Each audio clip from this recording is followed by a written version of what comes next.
तो दोस्तों लक्ष्मी ऑर्गेनिक ने अपने क्वार्टर वन के नंबर को डिस्क्लोज कर दिया है। तो चलिए देखते हैं क्या है क्वार्टर वन के नंबर्स के अंदर डाटा मिलियंस में। मैं आपको क्रोस में बता रहा हूँ।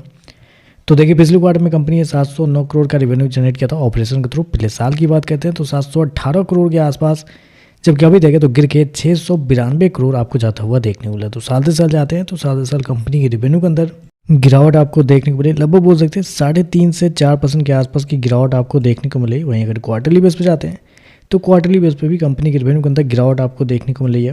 लगभग बोल सकते हैं 2.5% के आसपास की गिरावट है। तो कंपनी का रेवेन्यू देखें तो इस क्वार्टर में आपको गिरता हुआ देखने को मिल रहा है, साल दर साल क्वार्टर क्वार्टर दोनों।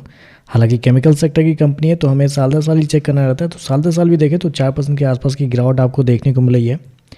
खर्चे की बात करते हैं तो देखिए पिछले क्वार्टर में 697 करोड़ खर्च किए थे, पिछले साल 676 करोड़। अभी देखें तो कंपनी खर्चे 684 करोड़ आपको देखने को मिल रहा है। तो खर्चे भी देखें तो खर्चे भी आपको ज़्यादा आपको देखने को मिल रहा है, मतलब रेवेन्यू आपको गिरता हुआ देखने को मिला है। लेकिन खर्चे देखते हैं तो खर्चे आपको साल दर साल बढ़ते हुए देखने को मिल रहा है। और खर्चे बढ़े कहाँ पे है तो खर्चे बढ़े कंपनी के इन्वेंट्री के नाम पे। कंपनी को इस क्वार्टर में 15 करोड़ के आसपास का नुकसान हुआ है। पिछले क्वार्टर में 14 करोड़ का फायदा था, पिछले साल 4 लाख का फायदा था, 40 लाख का फायदा था। जबकि कॉस्ट ऑफ मटेरियल भी देखें तो आपको साल दर साल आपको बढ़ता हुआ देखने को मिला है, जबकि कंपनी का रेवेन्यू आपको गिरता हुआ देखने को मिला है। तो खर्चे देखें तो खर्चे ओवरऑल इस क्वार्टर में थोड़े ज़्यादा आपको देखने को मिल रहे हैं। प्रॉफिट की बात करते हैं तो देखिए पिछले क्वार्टर में कंपनी का प्रॉफिट लगभग 22 करोड़ के आसपास था, पिछले साल 34 करोड़ के आसपास, जबकि अभी देखें तो गिर के 21 करोड़ आपको ज़्यादा हुआ देखने को मिल रहा है। तो कंपनी के प्रॉफिट के अंदर देखें तो प्रॉफिट के अंदर एक बड़ी गिरावट है, लगभग 40% के आसपास की गिरावट है साल दर साल। क्वार्टरली बेस पे जाते हो तो यहाँ पे भी कंपनी के प्रॉफिट के अंदर लगभग 2% के आसपास की गिरावट है। गिरावट देखिए गिरावट तो है ही, लेकिन सबसे देखिए कंपनी को टैक्स में इस क्वार्टर में 7 करोड़ के आसपास का फायदा हुआ है। टैक्स रिटर्न जिसको मिलते हैं वो कंपनी को इस क्वार्टर में 7 करोड़ का हुआ है, पिछले क्वार्टर में 8 करोड़।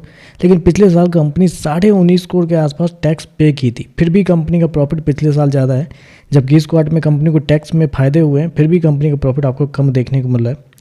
और कंपनी के मार्जिन की अगर बात करते हैं तो देखिए पिछले साल कंपनी का जो मार्जिन था वो था लगभग बोल सकते हैं आप 4.77। पिछले क्वार्टर की बात करते हैं तो पिछले क्वार्टर में 3.05 था, जबकि इस क्वार्टर में देखते हैं तो कंपनी का मार्जिन 3.07 आपको जाता हुआ देखने को मिला। तो मार्जिन देखें तो मार्जिन के अंदर भी आपको अच्छी खासी गिरावट आपको साल दर साल देखने को मिल रही है।